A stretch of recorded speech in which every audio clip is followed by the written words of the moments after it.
I'm a little nervous and excited about having our guest on today. Having done a little bit of research last night, I am excited to hear more, but really, I guess maybe it's more apprehensive about what's really happening in our world and thinking about what maybe I can do to make a difference. The first thing that comes to my mind is be the peace we want to see. But anyways, onward and upward, here we go. The crisis in, and I know it's supposed to be Ukraine, not the Ukraine, and conflict with Russia. Stephen Connor holds a Bachelor of Arts from the University of Windsor and a Master of Arts and doctorate from Wilfrid Laurier University. Dr. Connor is currently an assistant professor of history and co-founder and associate director at the Center for the Study of War, Atrocity at Nipissing University. The recipient of numerous awards for teaching excellence. His courses range from the history of World War II to contemporary conflicts, particularly in Central and Eastern Europe. Dr. Connor also serves as regimental historian for the Algonquin Regiment, Canadian Army. So welcome, Stephen, and thank you so much for being our guest today and helping to enlighten us. Really appreciate it. You're muted, Steve. Okay, there we go. Oh.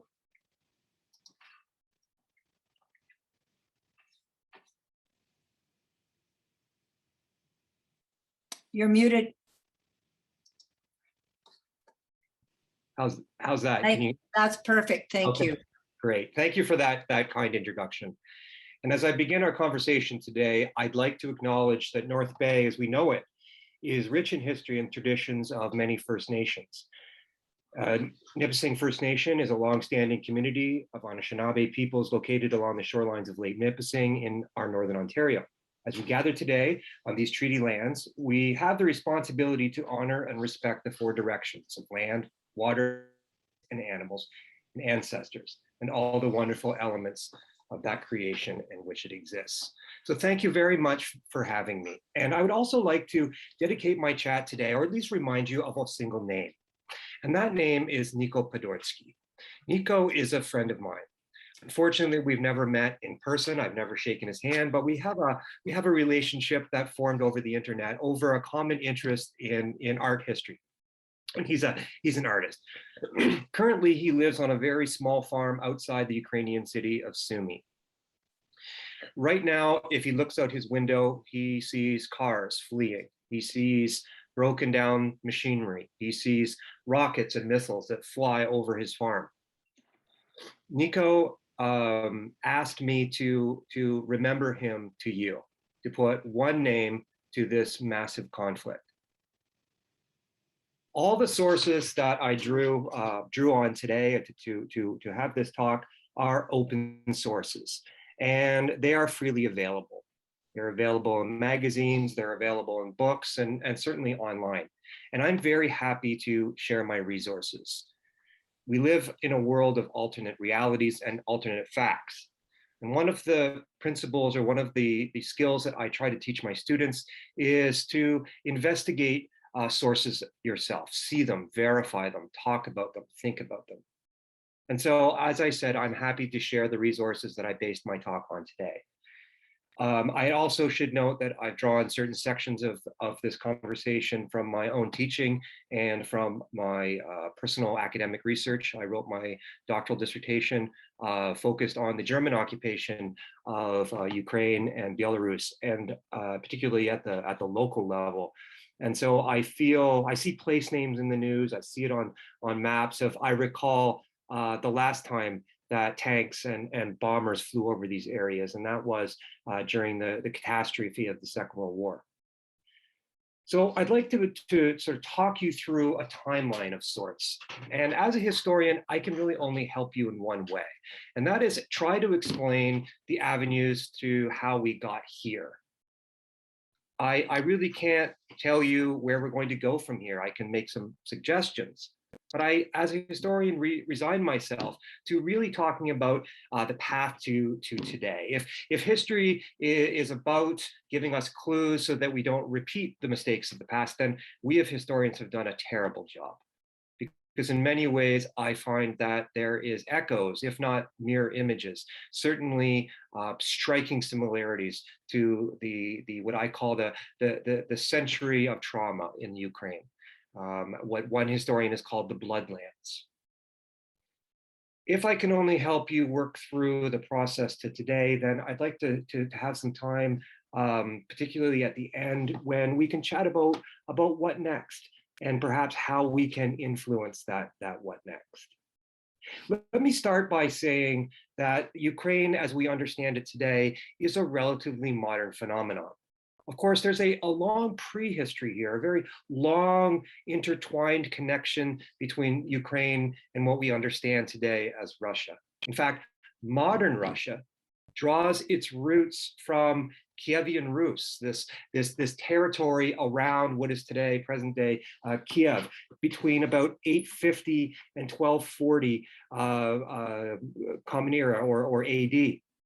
So that we have this connection that goes back to the very roots of what Russians understand to be a Russia itself, and certainly Ukrainians.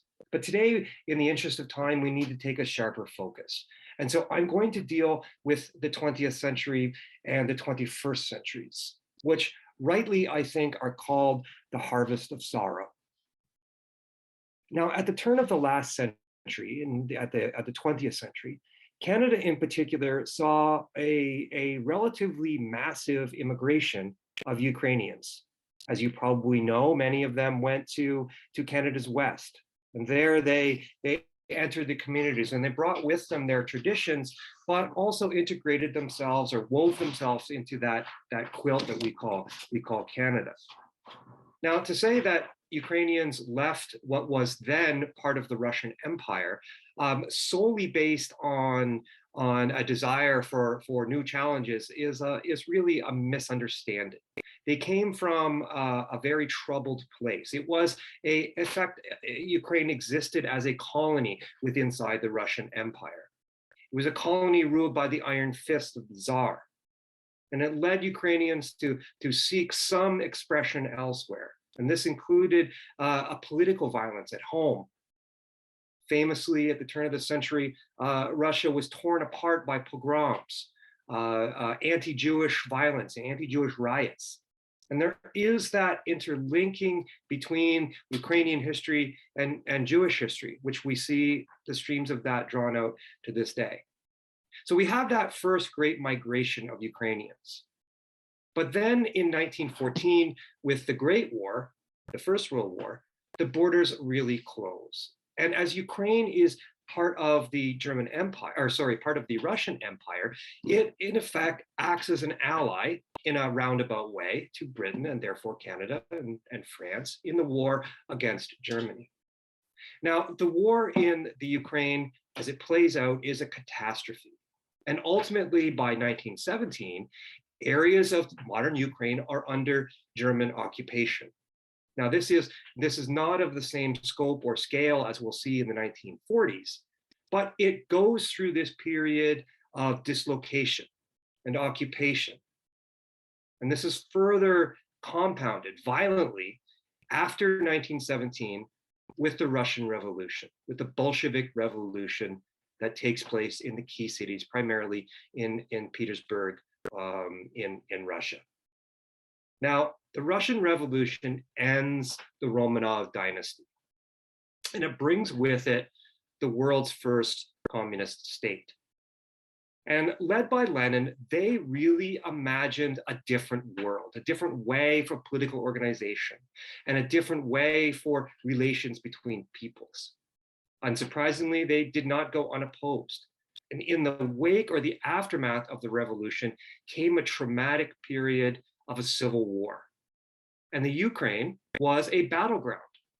It was a battleground because it bordered the Western states. It bordered Central Europe. But more importantly, I think it was a battleground because it was the breadbasket of the Russian Empire.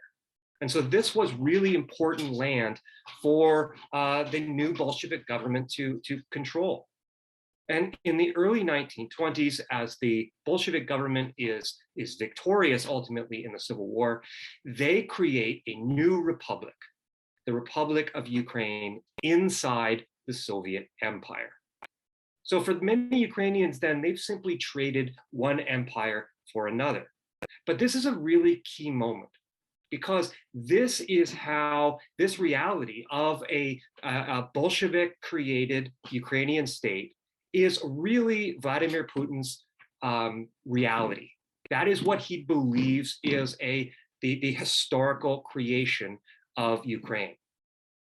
So an independent Ukraine is really illegitimate state. It was torn from the bosom of the Soviet Union, which the collapse of which Putin views as being a great historical mistake, a great historical tragedy. So from the very get-go then, Putin is relying on a historical fallacy, a historical myth. But for him, that is a reality. That is the truth, that this place called Ukraine is outside of Russian influence and is an illegitimate state. Now, things get worse for the Ukraine, and dramatically so, in the aftermath of the Civil War. After a period of relative openness in the Soviet Union in the 1920s, by the late 1920s, and certainly by the early 1930s, Joseph Stalin is the undisputed ruler of the Soviet state, the Red Tsar, as it were. And it was Stalin's view then to create a Soviet Union that wouldn't go away. And to do that, he developed an economic plan by which grain would be sold, i.e. Ukrainian grain, on the world market. That money would be used to modernize the Soviet Union and therefore create a prosperous society. And to do that, he transformed Ukraine into a series of collective farms, imagining that farms should be run like factories. So we get away then from private ownership of the family farm or communal ownership of the farm and to state ownership. Now, unsurprisingly, many Ukrainians were not particularly happy about this, and they resisted as best they could. But we are talking about an authoritarian state in which was willing and capable of inflicting state violence on its own population. And as a result of collectivization and Stalin's policy towards Ukraine, we have what Ukrainians and in fact the Canadian government call the Homiodor, which is a bringing together of two Ukrainian words. It means violent death or politically motivated death and famine. It could loosely be translated as a terror famine. This was a man-made famine, mostly located in central and eastern Ukraine, which are today literally the battlegrounds for which the Ukrainian military and the Russian military are fighting. And it led between 1932 and 1933 to anywhere between 3.5 to 3.9 million people murdered through starvation. That accounted to approximately 14% of the Ukrainian population. So in the span then of a little over 20 years, you have the First World War, occupation, you have the Civil War and the violence that came with that, and the famine genocide created by the Soviet state, all compressed into those 20-year period, that 20-year period. Imagine the culture of violence, the whirlwind of violence, as people's real worlds were completely obliterated. It gets worse.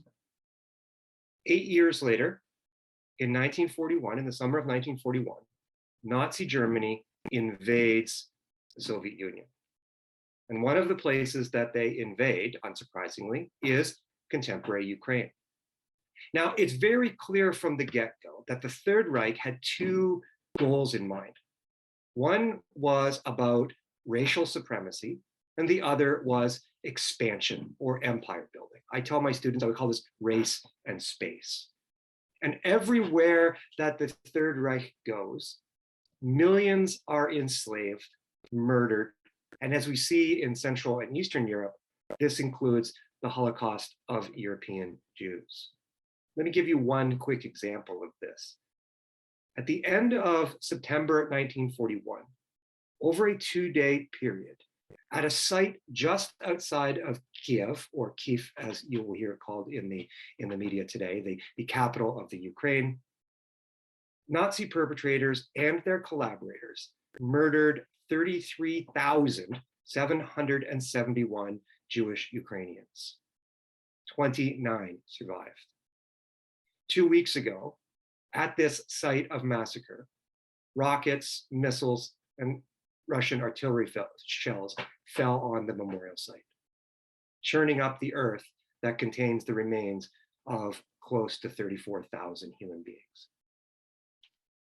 The devastation that was carried out in the Ukraine meant a depopulation of the cities.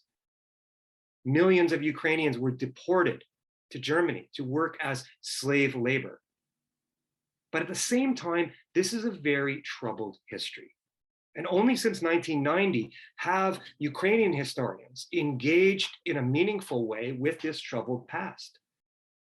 In a place where ethnic-based nationalism tends to shape people's political views, where there is a legacy of anti-Semitism, it is true that there were some in Ukraine that collaborated with the Third Reich. Now, historians have spilled a lot of ink trying to understand why that was, for very personal reasons, like I don't want to starve to death, to ideological reasons, to buying into a German promise of national statehood after the war was over. I could talk to you at length about how cynical the Germans operated and how little they were interested in actually delivering on their promises, but that's a conversation for another day.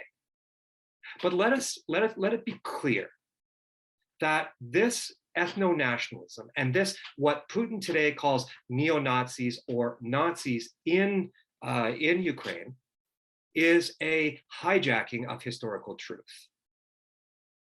The United States Holocaust Memorial Museum, the major key think tanks in Europe that deal with this and have for the last 75 years to deal with the history of World War II have all come out to publicly debunk the story raised by essentially Russian trolls and Putin himself.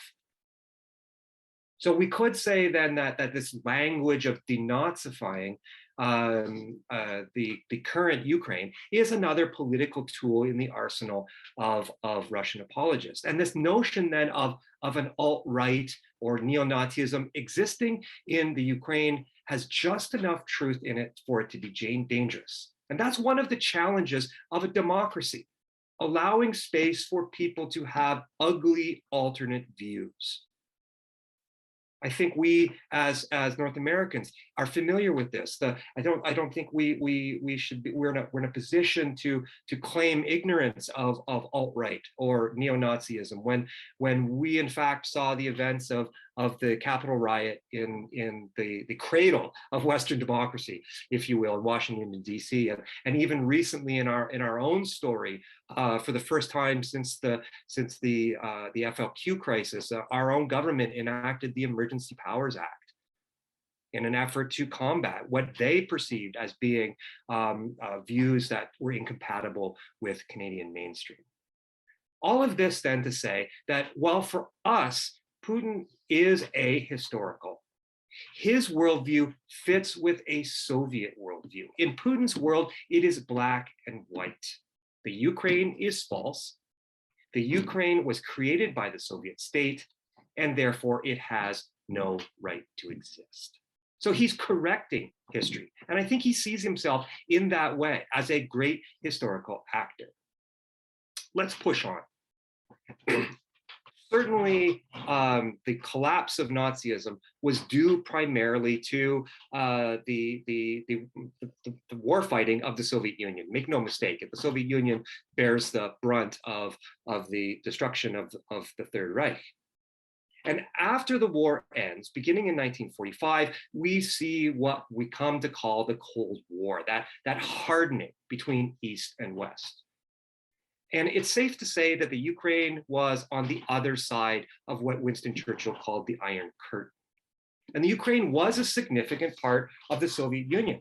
It had about 20% of the total population of the Soviet Empire, which stretched from the Ukrainian border all the way to Vladivostok in the east, all the way up to Archangel in the north, and down to the border of Afghanistan in the south. It was a vast empire. And 20% of the population was Ukrainian.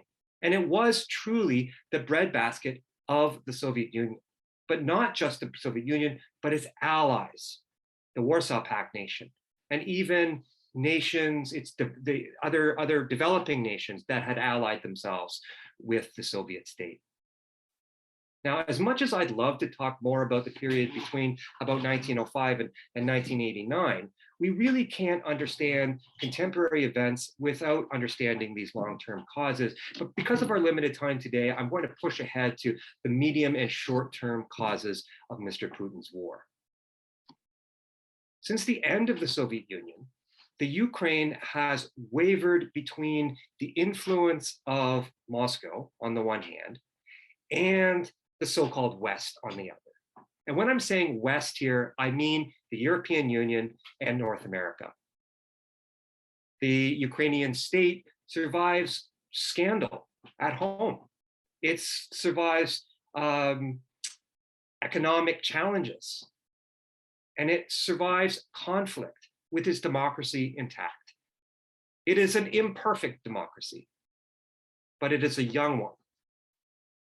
And now Ukrainians face their biggest test, as Russia doesn't just threaten to its population, but it is really an existential threat.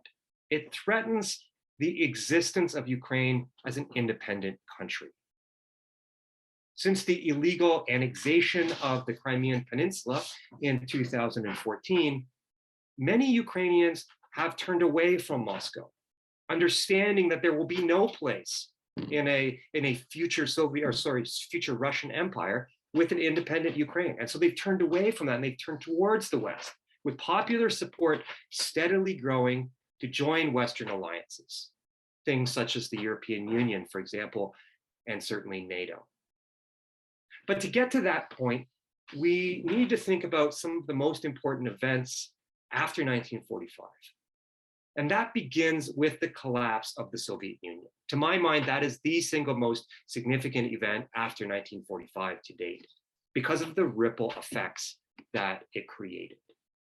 Beginning in 1989 and certainly into 1990, anti-communist protests begin to sweep across Central and Eastern Europe. I'm sure many of us remember the nightly news. In my case, it was Peter Mansbridge talking about the ripple effect of anti-communist protests that started in Poland and spread throughout the Eastern Bloc. In January of 1990, in fact, in Ukraine, more than 400,000 Ukrainians went out from their homes and joined hands in a line that stretched about 900 kilometers through central Ukraine. Many of them waved the now famous blue and yellow Ukrainian flag that had in fact been banned under the Soviet regime. And this was a spark moment. On the 16th of July, 1990, a new Ukrainian parliament, and the Ukrainian word for parliament is Rada, R-A-D-A, they voted to declare independence from the Soviet Union. They recalled Ukrainian soldiers that were in the Soviet army and recalled them back to the Ukrainian state. And there they existed as in this sort of twilight zone between the end of the Soviet state and whatever would follow. Now, certainly Moscow was in no position to take back the Ukraine as it saw it in 1990 and 1991.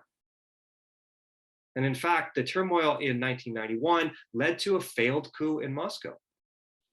And on the 24th of August, 1990, the Ukrainian parliament declared a second independence. And the 24th of August is now the official Independence Day of Ukraine. And so since certainly and in terms of their own parliament legally, the summer of 1991, the self-identification of Ukrainians has been certainly an independent state. In fact, in December of that year, Ukrainians in a popular referendum voted to approve their independence by about 92%. That's a remarkable number. I think the writing is on the wall. And almost ironically, several weeks later, on the 26th of December, 1991, the Soviet Union officially dissolves. And so we do have a new world, a new post-Cold War world.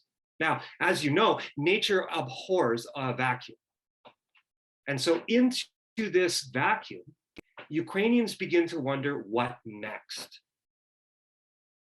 In 1992, NATO, in fact, considers Central European and Eastern European members for the first time.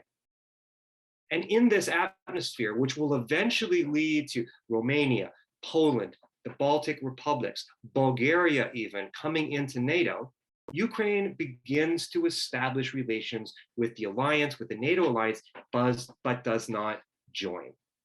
Now, here's the critical moment. Let's put it in December 1994. We have a Ukraine state. We have the population saying that they are a state. We have a government recognized by the people and internationally. And yet there's still a problem of legitimacy. And that is, how do we as Ukrainians survive? So what happens in December of 1994? After the collapse of the Soviet Union, Ukraine is left with the world's third largest stockpile of nuclear weapons. These were nuclear weapons that were on Ukrainian soil when the Soviet Union collapsed.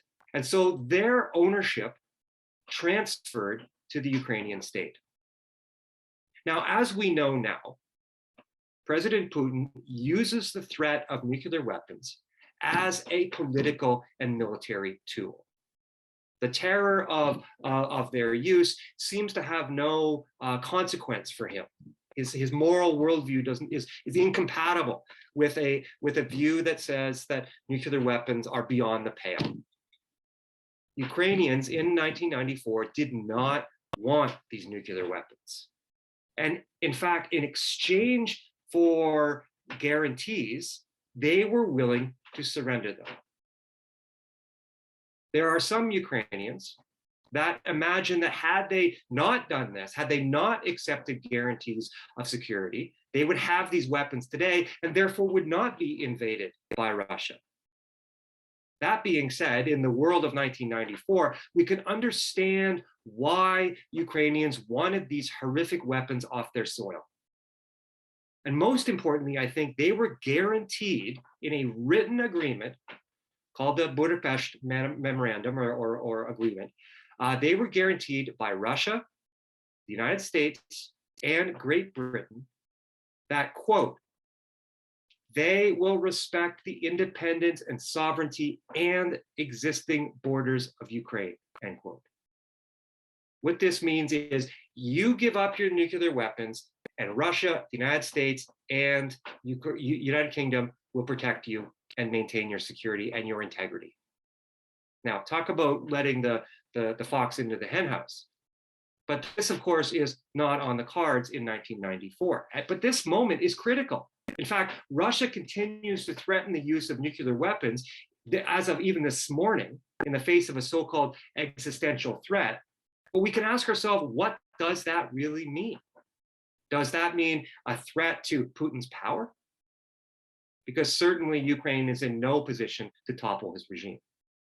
So let's move forward from 1994. And remember, for the Ukrainian people today, they look back at that moment as saying, you, i.e. the West, Britain, United States, NATO, as guaranteeing our security. So you need to live up to that. Over the next 10 years, the Ukraine itself slowly and very often quite painfully transitioned to an open capitalist society. This meant privatization of business. It meant working to improve international economic opportunities. It meant an effort to reimagine government, to remove corruption.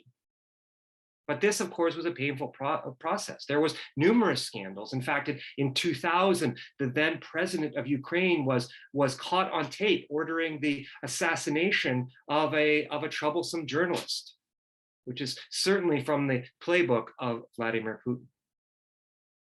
And in the 2000s, we see the Ukraine wavering between the West and Russia. The president of Ukraine at the turn of this century, the scandal having rocked his government, could not stay on. And so he handpicked his successor. And there's a couple of names that you remember in the recent history of Ukraine. This is one of them. And his name was Viktor Yanukovych. Yanukovych was handpicked by the old regime, and he was also okayed by Vladimir Putin. And he was accepted and supported by Putin because Yanukovych was against the popular pro-democracy position of the opposition. The second name, Viktor Yushchenko. So between these two men, then, we really see the future of Ukraine, at least in this century, begin to take form or begin to play out. But even here, Russia intervenes. And so I hope you can see a pattern of these interventions. In the final months of the campaign, the pro-democracy candidate, Viktor Yushchenko, falls mysteriously ill. It's later confirmed by doctors that he was poisoned. And we know from the kind of poison, and this is all available on open source. You can find more on this if you wish. This is a chemical weapon preferred by Russian intelligence. And so there are very strong links between the Kremlin and this assassination attempt. Now, Yanukovych in this moment will win the election over Yushchenko. But there are, of course, accusations of rigging. The outcome are massive protests, public outcry, which becomes known as the Orange Revolution. This then establishes the 21st century Ukrainian population as being proactive, of showing agency, of being prepared to take to the streets in defense of the ideals that they dream for. The voting continues. And after a third vote, Yushchenko prevails and he takes office in 2005. And it's under Yushchenko that the slow movement towards the West really begins to pick up steam. Now, I'm not inside Putin's head, but I would argue, and I would certainly make this case in terms of a timeline with my students, that this is a turning point moment where Putin understands that he needs a heavier hand in Ukrainian politics, that even poisoning a political rival isn't enough. In 2008, Ukraine approaches NATO again and asks to be fast-tracked for membership. A membership action plan is what they call it. They want to step up the process for joining NATO. They're concerned as early as 2008 that Russia simply won't abide the ongoing independence. And in fact, in that context, the American president, then President George Bush, supports Ukraine's membership, but he is opposed by France and Germany. Russia voices its displeasure. It says, we do not want a NATO nation on our doorstep. And I can kind of see that perspective. But on the other hand, it's really Germany in this case that steps up and says, no, we won't support Ukrainian membership. And that's largely to do with natural gas that needs to flow from Russia to Germany. And to this day, that is a primary concern. But I think we can only understand Germany's radical shift in the last few weeks away from this, if not pro-Russian perspective, at least a kind of effort to work with Russia, to one where now Germany is increased the size of their defense budget for really first time since the Second World War have sent offensive weapons overseas in a massive scale. So there's a real seismic shift that's taken place there. But let's jump back to April 2008 very quickly. And in April 2008, NATO and Ukraine reach a compromise, that Ukraine will one day be a member, but there's no specific path to get there yet. So let's think about it from the Ukrainian perspective. We have taken the state into our own hands and pushed towards democracy. We want to be part of the West. We gave up nuclear weapons. We have a document that says you will protect us. We want to be part of NATO, and we're working with you to get there. Where does this get us? In 2010, there is a new election. And in this case, Yanukovych is elected the president in February of 2010. And he says that Ukraine will be a neutral state, as he put it, somewhere similar to Finland or maybe Austria. And it would cooperate with Russia and the West. But very quickly, it becomes apparent that Yanukovych really is is privileging Moscow. And it's a little more than lip service. It's his intention to turn Ukraine towards Moscow, whether or not Ukrainians agree. Let me give you an example. In 2011, the president of Ukraine authorizes prosecutors, government prosecutors, to open a criminal investigation into the former prime minister. He alleges, Yulia Tymoshenko is her name. He alleges corruption. And in October, the Ukrainian court delivers a guilty verdict, the so-called abuse of power. But it's very clear to many in Ukraine, and certainly to those in the West, that this is a political opponent that has been brought up on trumped-up charges, and it's simply a persecution. This turn towards Moscow really is the final nail in the coffin, if you will. In late 2013, Yanukovych, emboldened by the success in the courts, announces that he's going to refuse to sign an agreement with the European Union that would bring Ukraine into a free trade agreement. And he says, I am being pressured by Russia to do this. Now, we know that he actually wanted to do it as well, but the announcement sparks a series of huge protests across Ukraine. Once again, Ukrainians quite literally pour into the streets. They call on Yanukovych to resign. Protesters pour into the city center of Kiev, to the Maiden Square or Independence Square, in scenes that are reminiscent of the Arab Spring, for example, in 2011. This outpouring of popular support. And in late February, Yanukovych, supported politically by Russia, decides that he's going to crack down on his own people. And what that means is violence between the police and the protesters. This leaves 100 people dead in the single bloodiest week in Ukraine's post-Soviet history. To their credit, Ukrainians demand a better future. And they and their government turns on Yanukovych and works to impeach him. And just before his impeachment in February, he flees. He abandons Ukraine and eventually flees to Russia. I think that's very telling. The Ukrainian parliament unanimously votes that he should be removed. An interim government is installed. For their part, Putin and the Kremlin government refuse to accept the legitimacy of this government. They call it a coup, an illegal coup d'état. And almost immediately, mysterious armed men, masked armed men, begin to appear at facilities in Crimea, which is part of the territory of Ukraine, and at checkpoints. Now, Putin will initially deny that these are Russian soldiers, but he will ultimately admit it. And to my mind, this is where the war, as we know it today, really started. And that is the war for the narrative, for what is going on, and certainly the information war.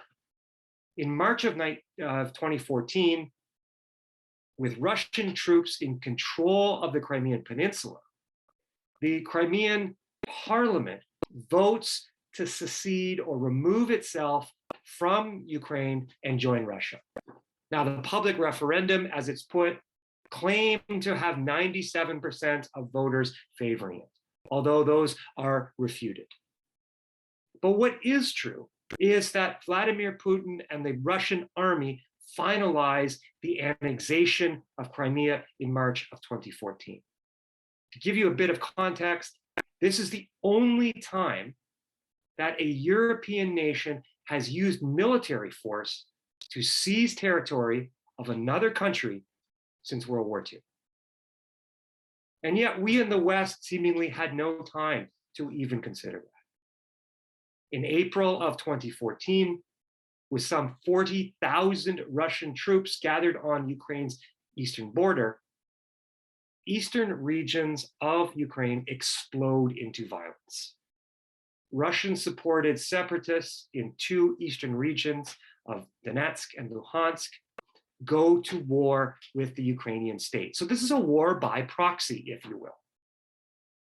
These separatists or rebels declare their independence from Ukraine. They form what was called the People's Republics, which are actively supported by the Russian state.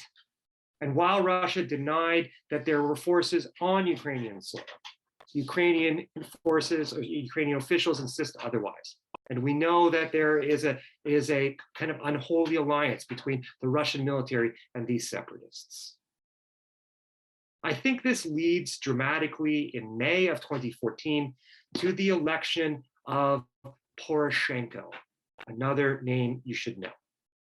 Poroshenko, Petro Poroshenko, is a pro-Western politician.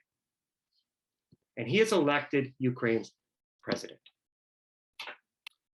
It is under Poroshenko that there is a relative period of stability. Representatives from Ukraine, France, Germany, and Russia get together in Minsk, the capital of Belarus, and there they negotiate the end of violence in eastern Ukraine, the so-called Minsk Agreement. It's a deal between the Ukraine and Russia to quiet down the violence, and it creates a kind of really loose, fragile ceasefire. What's clear now to us is that Putin saw this only as a pause before the storm. But from the perspective of Ukrainians, it's yet another agreement. Now Russia has guaranteed peace again. Unsurprisingly, it will be broken. From 2014 till today, more than 14,000 people have been killed in the eastern territories. Tens of thousands have been wounded, and more than 1 million Ukrainians have been forced to flee. This, from the part of the Ukrainian population, the majority of the Ukrainian population, fed their desire to join NATO, to join the EU. Every time we make an agreement with Moscow, they break it and grab more. So we need defense. In April of 2019, a comedian and television actor named Vladimir Zelensky is elected president. And I think we're all familiar with him. It's a landslide rebuke of Poroshenko. It's a landslide rebuke of the status quo.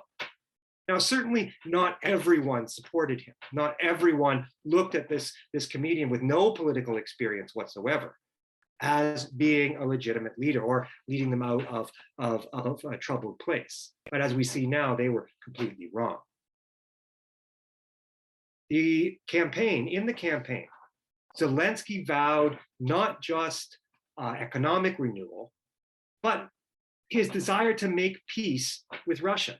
And this is one of the most shocking parts of his current discourse, just how much 2 years ago, 3 years ago, he wanted peace to coexist with Russia, which is now impossible.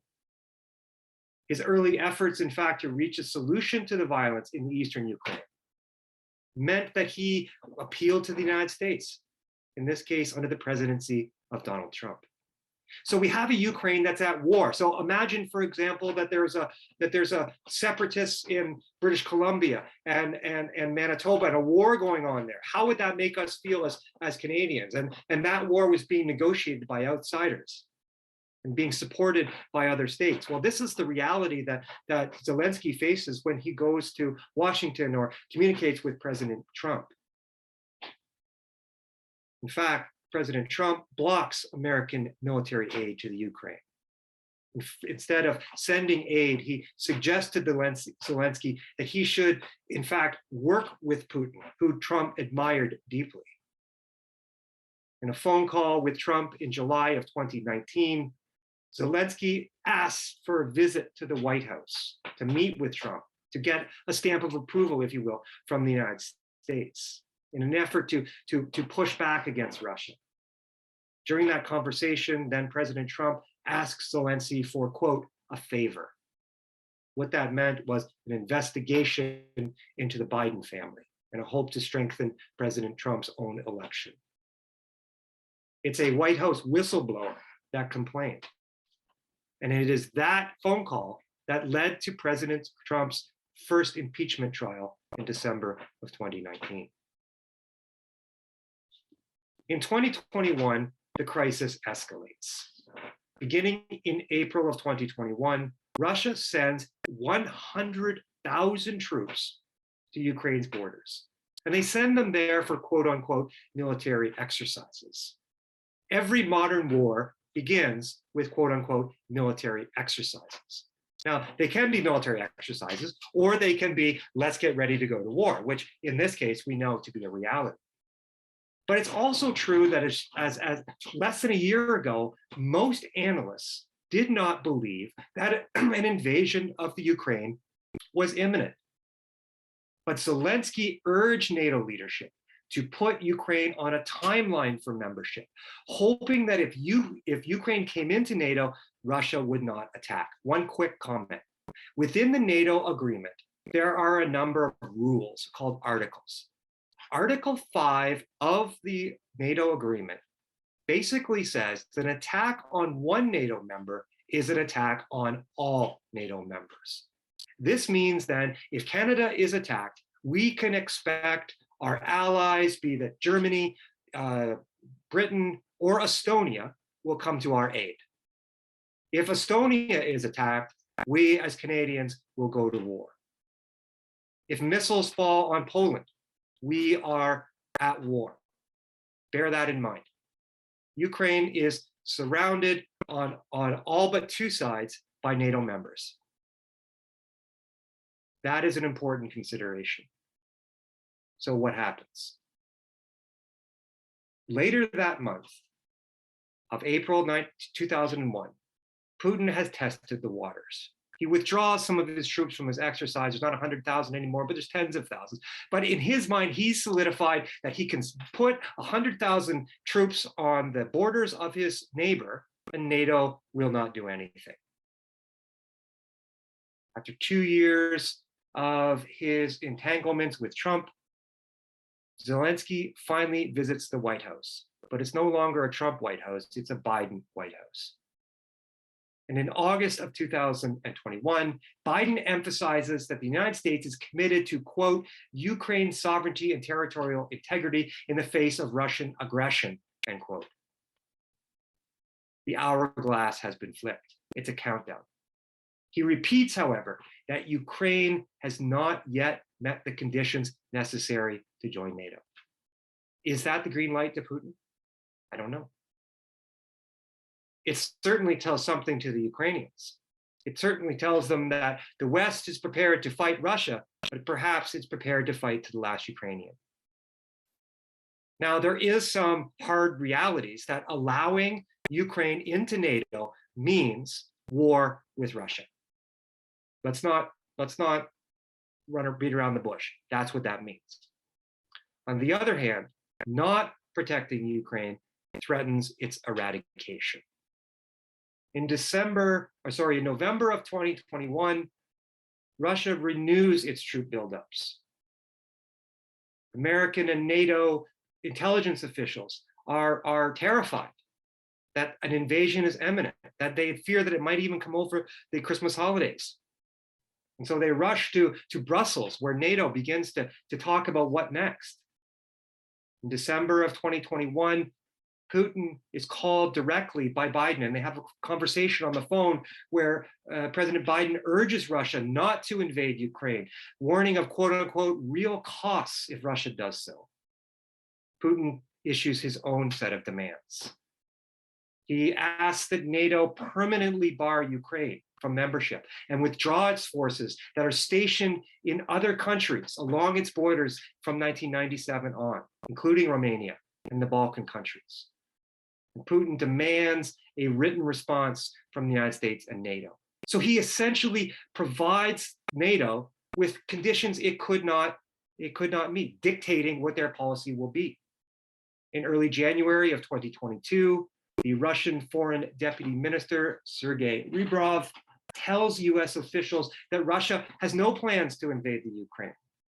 But days later, the American State Department, soon followed suit by the Canadian government, orders families of its embassies to evacuate and requests that all nationals evacuate Ukraine as of 23 January. At that same time, NATO places its forces on standby. This is a little over 6 weeks ago, including ordering almost 10,000 American soldiers from the United States to Europe. 26 January, NATO delivers its written responses to Putin's demands. In that response, Putin is informed that NATO cannot bar Ukraine from joining it. But they signal a willingness to negotiate about arms control. In February, so last month, diplomatic efforts really pick up across Europe. As a historian, I'm reminded of those horrible days in 1938 of the so-called Munich crisis, where Neville Chamberlain and Edward Daladier attempted to do their best to outmaneuver Hitler in terms of the Sudeten crisis. I'm reminded of that when French President Emmanuel Macron and German Chancellor Olaf Scholz traveled to Moscow. They traveled to Kiev. Biden orders the movement of another 1,000 troops to Germany, deploying 2 new battle groups to Poland and to Romania. For his part, the saber rattling continues as Putin will have more military exercises, in this case with his yes man, Viktor Lukashenko, the president of Belarus, along the borders. In mid-February, fighting escalates in the Russian-backed areas, separatist areas in eastern Ukraine, in Donetsk and Luhansk. This is what historians call a false flag. The fighting picks up. The separatist government backed by Moscow says this is genocide. We are being eradicated. They say, in our view, what is happening today is genocide, end quote. Putin says on the 15th of February that it's genocide. This is a false claim, and it is used as a pretext for invasion. Russia continues to build up its troops, jumping from 150 to 190,000. On 21st February, Putin formally recognizes the independence of the Donetsk People's Republic and the Luhansk People's Republic, including territory claimed by separatists that are controlled by Ukrainians. In this context, then, Mr. Putin orders Russia's military to deploy troops under the guise of peacekeeping, a word that we as Canadians should be familiar with. It is this moment that Biden declares the move, quote, the beginning of the Russian invasion. Together with the United States, Great Britain, and the European Union, we remember sanctions put into place, followed suit by Canada, as you remember. Now, the 24th of February, 2021, Russian forces launch a devastating assault on Ukrainian territory, the largest military operation in Europe since the end of World War II. Missiles rained down on Ukrainian cities. Columns of Russian troops from neighboring Belarus and from Russian-controlled Crimea began streaming into the countryside. Ukrainian forces reportedly try to hold back the Russian advance. And as of this morning, they are in fact pushing back in some areas. But then there is the tragedy of Mariupol. Mariupol is the Aleppo of Europe. This is the Russian way of war. Mariupol will be reduced to ash, and city after city will be reduced to ash until this war ends. I do have some views on where we go from here and what the possible outcomes are, but I think that's as succinct a way, and I took up way too much time, a succinct way to get us to today. And I'm happy to answer any questions or to offer any other commentary. So I will push back my next meeting. So maybe about 10 minutes. Would that work? Sure, that's perfect. And Yes. we'll, if you can, Stephen, I just want to say there is no black and white. Mhm. It's such a complex history.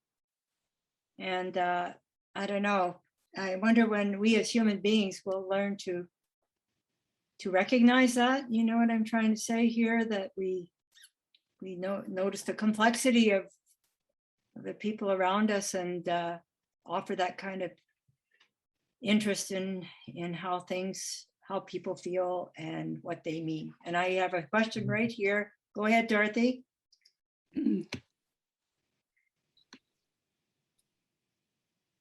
Go ahead, Dorothy. I was wondering if you think Putin will be charged with war crimes. It's my view that he will be. There is an extraordinary amount of evidence. The International Criminal Court has already begun to gather information. There is an office inside the contemporary Ukrainian government's prosecution department. So they're compiling information, they're compiling evidence, if you will. So whether or not he'll ever be brought to trial is another question. But certainly I believe that there will be charges against him. All right, thank you, Stephen. Thanks, Dorothy. Bonnie Bolter. You were just gonna.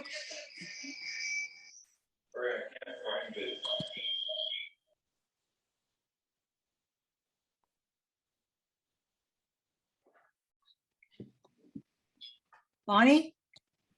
Yes, I was just going to ask if Is there another device? Bonnie, Yeah. there's another device there and we can't hear you very well. wondering what advice he has for the future, what he thinks is going to happen. He was just going to mention that. Okay, go ahead, Steve. Okay, really quickly, I would have said, if you asked me 2 weeks ago, 3 weeks ago, I would have said there's 5 possible outcomes. One of those is off the table now. That outcome would have been a short war. This is certainly the one that Putin wanted. Again, I don't want to draw too many parallels with World War II. You're going to have to take my course, which you're all welcome to, on the history of World War II.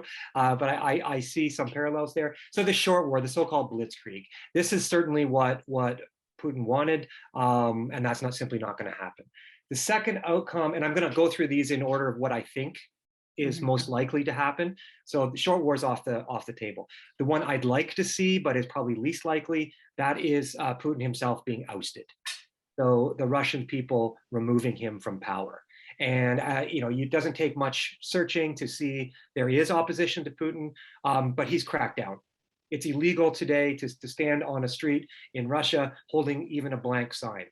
I have some dear friends in Russia who are terrified to even speak in public, and that's the state that he's created, and that's the troubled history of Russia. I mean, I'm profoundly affected by the effect this has on my personal friends. The third solution would be a diplomatic one, and I think that is really hard to get to. Not to say it's impossible. All wars end diplomatically. But it's really hard with two opposite views of reality. And there's no agreement on what is really real. The basis for a peace would be, I think, a neutral Ukraine, an armed Ukraine that is neutral. That's hard to get to because every time Ukraine gets an agreement, it gets torn up. But on the other hand, is there another way? It's safe to say that the old world order is over. I think we're firmly in a new Cold War, which takes me to my fourth and perhaps most terrifying, and that is a general European war. If there is an attack on a NATO country, Canada and NATO is at war. And there will be a general war in Europe. NATO against Russia. I find that terrifying. The fifth, and I think the most likely outcome, is going to be a long war. And by that, I mean an occupation, an insurgency, a limited Ukrainian state. Quite frankly, as long as Ukraine has one border open, it will receive weapons from the West. And so the long war, I think we need to look no further than the trauma of Syria to see what that's going to look like. That has been going on for over a decade. And certainly Russia gained incredible fighting experience in Syria, by which I mean attacking civilians, air attacks, leveling cities, and I'm sorry to ruin your day, but I shudder to think of it, the use of chemical weapons. We already know that Russia has used chemical weapons in Syria. Are they prepared to use those in Ukraine? I find that terrifying. Thank you, Stephen. We have another question here. Wondering what you think of the focus of John Meisenheimer? I don't know. Discussion on YouTube. Why is Ukraine the West problem? I think he offers a really great narrative. And if you haven't looked it up, I would urge you to. I personally don't hold to his view. I would urge you to look up. There's also, I put it in the chat here, his name's Tim Snyder. Tim Snyder is a historian. He teaches at Yale University. He's wrote, I borrowed the phrase, in fact, Bloodlands from him. He wrote some tremendously important books on this area and its prehistory, but he gave a really important talk. It's about 15 minutes long. If you search on YouTube, DW, Tim Snyder, that's the German network, Deutsche Welle. He gave a really great talk yesterday. It was no holds barred. The commentator put his feet to the fire. And it really, I think, gives an important view on what is happening, particularly an assessment of Putin's way he sees reality. So I guess I'm going to answer your question by not answering it. I take Mersheimer at his word, although I would find myself more along the lines of what Dr. Snyder proposes. Thank you, Steve. We're going to stop here, I think. I'm almost speechless here because this has been invaluable for me personally, and I hope that the rest of us have learned a lot.